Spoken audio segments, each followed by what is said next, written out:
A mente humana, para mim, ela é limitada, né? Infelizmente, a vida que nós temos não consegue criar uma condição intelectual para nós observarmos a realidade que faz a realidade, né? Eu estou vendo aqui um vídeo aqui do Paulo Filósofo falando sobre um livro, o livro da semana, A Metafísica da Felicidade. Então, basicamente, o núcleo desse livro é criado o seguinte: olha, a felicidade é uma coisa que não existe. Então, eu vou pegar todos os argumentos dizendo que nem é na terceira dimensão, mas na quarta dimensão, que a felicidade não existe, e vamos colocar aqui todos os princípios intelectuais aqui aleatórios dos pensadores de Nietzsche, a livre arbitrariedade, o livre-arbítrio, ou do Stroevskis, eu acho que é o Stroevskis que fala sobre a consciência do indivíduo, de saber que ele vive um individualismo, que todas as suas ações têm consequências e que ele está em volta de um nada gigantesco e infinito, né? Essa é a observação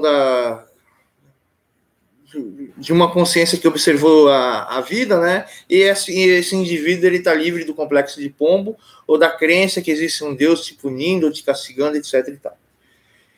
E aí é o seguinte, Paulo Filósofo, eu com 15 anos de idade escrevi A História das Histórias, o livro dos livros que eu nunca consegui publicar. É Cegos e o Deus da Destruição, né? É sobre um indivíduo que a história começa, que ele precisa voltar ao reino dos homens, ele está dentro de uma caverna lá, totalmente destruído, bebendo sangue e delirando, né? E aí pede para ele voltar, e ele diz que a morte é muito melhor do que a vida, né? E que ele está esperando a morte. E aí lembram do acordo que ele tinha feito, e aí ele vai para a cidade, todas as pessoas querem a destruição e a morte dele, existe uma legião de não sei quantos bilhões de soldados para exterminar ele, né? E que ele pague todos os crimes dele.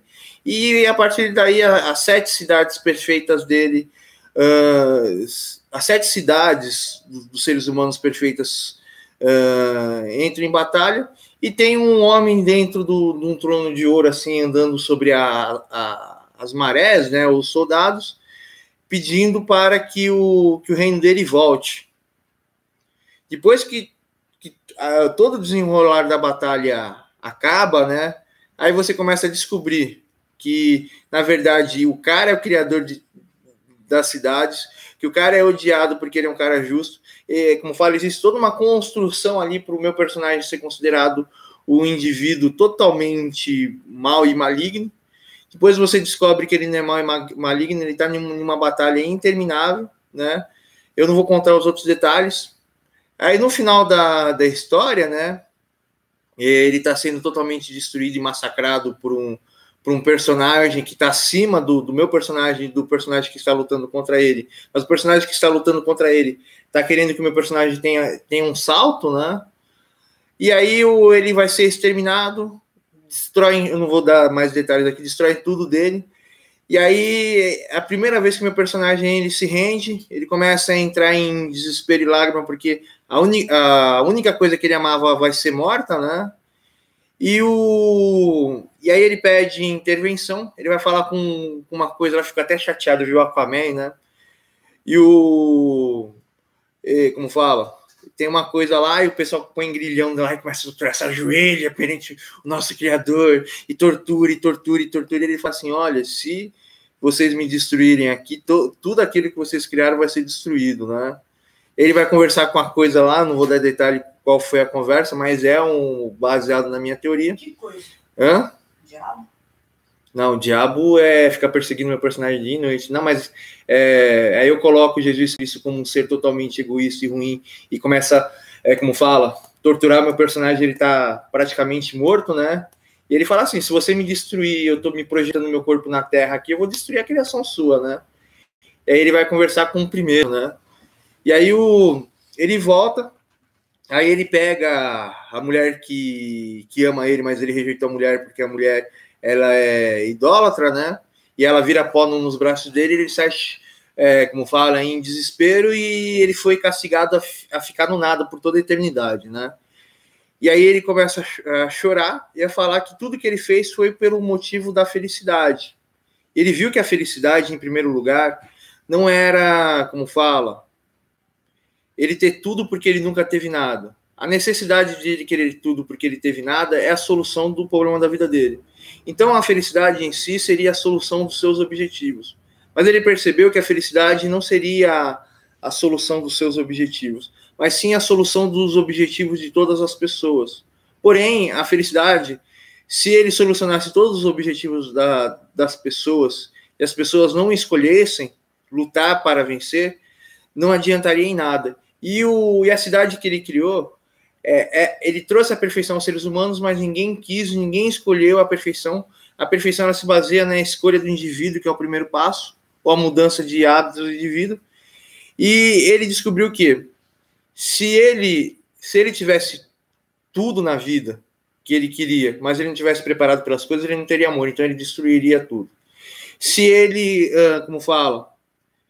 se ele tivesse tudo na vida e tivesse preparado para tudo na vida dele, né, todas as coisas seriam destruídas, porque o amor, você precisa manter as coisas, você precisa lutar pelas coisas.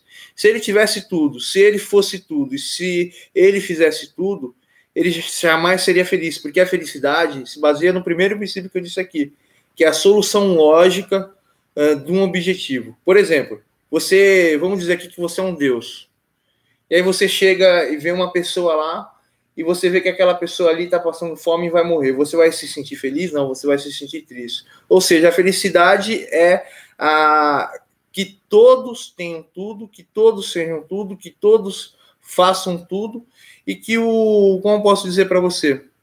E que todos estejam preparados para tudo. Então, a felicidade é uma complexidade de você entender as coisas, lidar com as coisas, conviver com as coisas, cuidar com as coisas, são somas de múltiplos princípios, né? E a própria felicidade, ela é a solução de um objetivo. E você entra, que eu estou aqui, gaguejando, porque eu estou lembrando de vários paradoxos, de conexões e de adventos de vida e tentando minimizar em equações matemáticas. A felicidade, ela é, como posso dizer para você aqui, ela é uma solução do objetivo, e nós temos a capacidade. Não, eu vou deixar esse detalhe aqui para depois aqui. Então, o meu personagem, ele vai para a morte e ele disse que o único sonho dele seria a felicidade, e que a felicidade dele não seria em ter tudo, ser tudo, fazer tudo ou saber tudo, mas sim que todos soubessem tudo, fizessem tudo e causassem tudo, e que todos tivessem, como fala, e que além disso todos escolhessem a perfeição.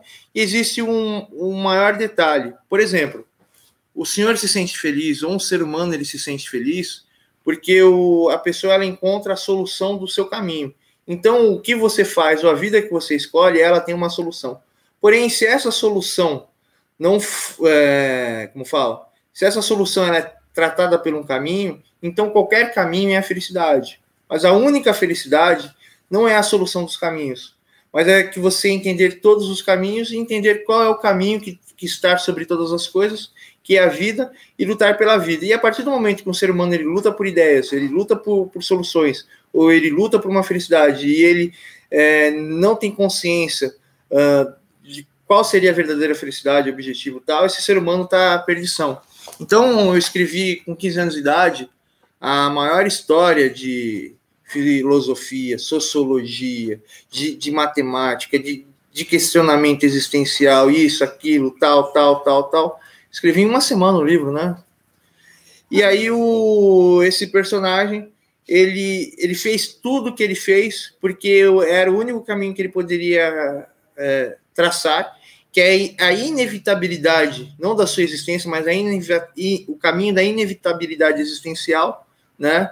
E esse caminho fez o discernimento, fez ele fazer escolhas horríveis, fez ele ser considerado um monstro, e ele foi caçado, ele foi torturado, foi morto, teve várias tentativas de morte e destruição, porque ele acreditava em um objetivo, e a felicidade não seria em realizar o desejo dele, mas em sim trazer a perfeição a tudo e a todos, para ele realmente poder ser feliz e para que ele não sobrecaia sobre o mal. Aí no final da história, vem esse contexto ideológico, ele sai chorando por nada, porque ele viu que ele nunca poderia fazer a vontade dele, ele nunca poderia ser feliz, porque ele queria ser feliz e a felicidade se trazia na ótica de trazer a perfeição na Terra, mas nenhum ser humano quis escolher a felicidade.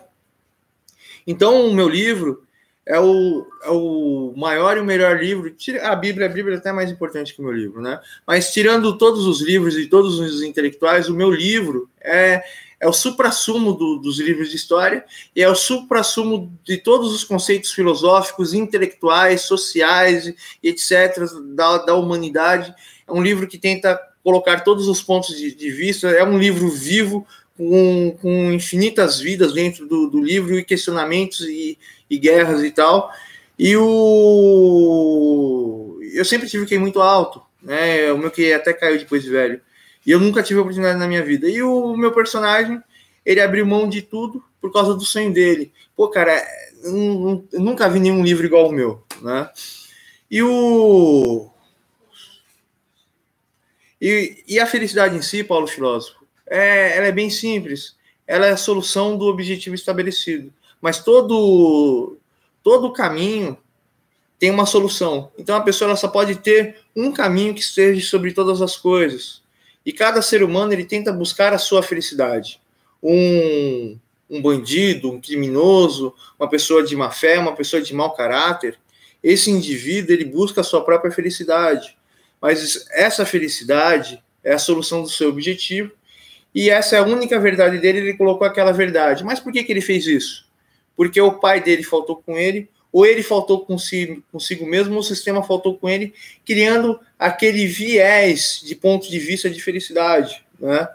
Então, todos os indivíduos amam, mas amam o seu objetivo, porém o ser humano ele tem a capacidade de ver a consequência daquilo e analisar, olha, a consequência desse meu ato aqui vai gerar isso, isso, isso, e isso pode voltar contra mim. E eu sou um ser vivo que tem uma vida e que eu quero a solução da minha vida, essa é a minha felicidade, e a felicidade não está em ter a solução dos meus objetivos, mas é entender todos os objetivos e buscar a solução de todos eles e de não impor a minha dominação, mas viver em equilíbrio com tudo, né? Minha preocupação é ver se vocês conseguem acompanhar o raciocínio, né?